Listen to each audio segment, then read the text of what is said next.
Hi everyone. Since we are online today, I wanted to take you on a quick tour of what you need to do, and then you can go ahead and do it.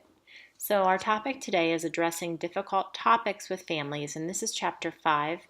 Um, and what I need you to do first is to read the 3 questions on this first slide. And on the next slide, you're going to watch a video of Max from the popular TV show Parenthood.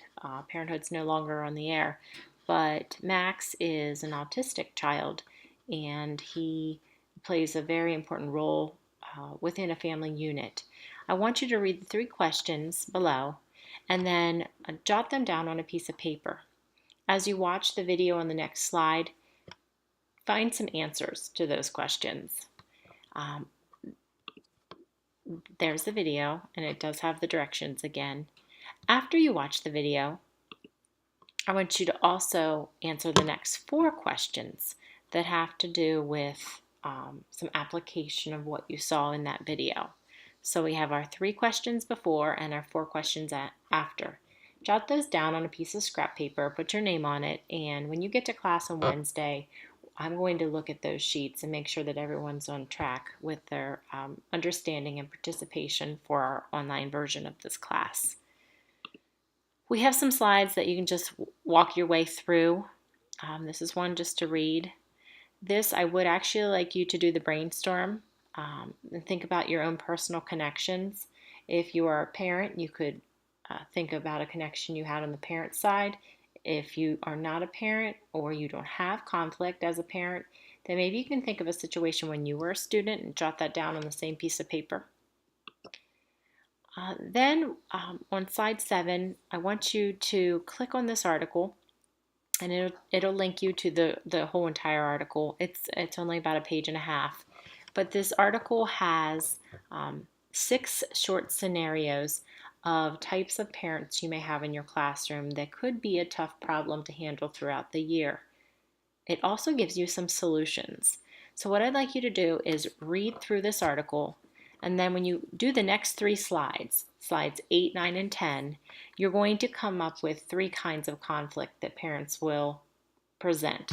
One is hostility, one is indifference, and one is over-involvement. I want you to take the 6 scenarios, and after you hear about what is hostility, what is indifference, what is over-involvement, label them. So just say scenario number 1 is indifference or is hostility or whatever it is. Just do 1, 2, 3, 4, 5, 6, and then the type of conflict that you think it is. Jot those down on your paper. For each of these slides, there is a little podcast in the corner. It is a video, but there's nothing really to see. It's just a picture of the slide. It's just there for you to listen on as you read the slide. So hostility has a podcast, indifference has a podcast, over-involvement has a podcast. So just listen to those as you read through the slide. You can read this slide on your own and also the next slide. Oops, sorry.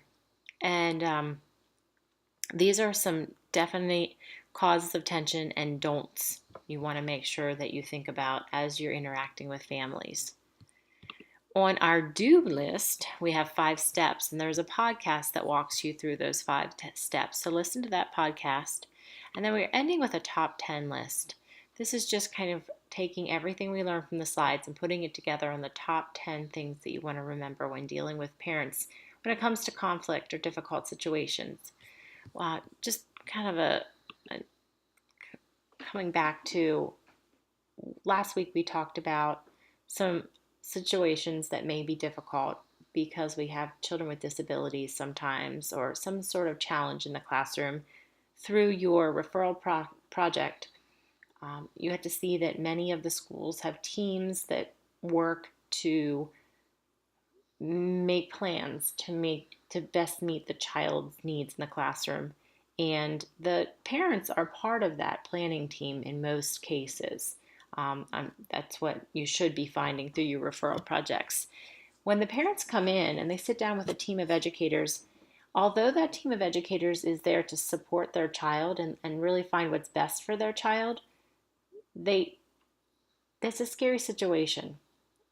That team is in essence saying there's something wrong with your child, and parents may be feeling to blame for that. They may be in denial for that. They may be sad about that. Um, our children are our most precious commodities or belongings or whatever you want to call them. Um, and we take these things to heart.